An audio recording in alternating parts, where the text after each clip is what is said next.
النهاردة هنتكلم عن اللبن الرايب. ايه هو اللبن الرايب؟ احنا عارفين ان هو من مشتقات الحليب، بس له طعم حامضي محبب واكثر سمك من اللبن العادي، بس اخف من الزبادي.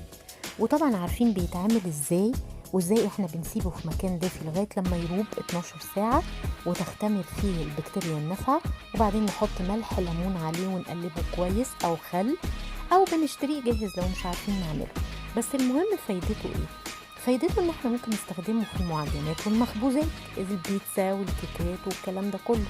كمان في الجبنة القريش نحط عليه ملح، وفي شاشة نصفيه من المية ونبتدي نقطعها ونحطها عندنا في العلب. الجبنة الكريمي بنحط عليه شوية مية ونحطه في الخلاط، ومعاه نص كوباية قشطة كبيرة، وممكن كمان ناس بتحط له معلقة طعام زبدة ونخلطهم كويس. بقت عندنا جبنة كريمي مضمونة لولادنا.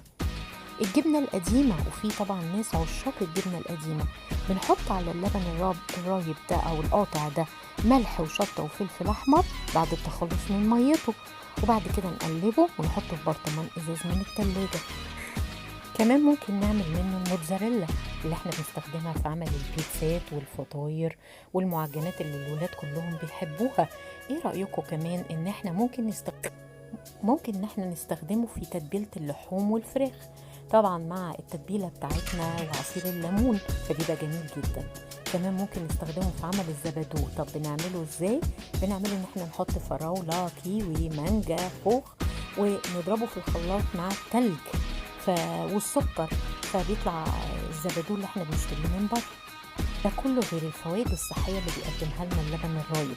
طبعا انتوا عرفتوا اهميته، فما تنسوش انه يبقى عندكم دايما في البيت. وشكرا لكم.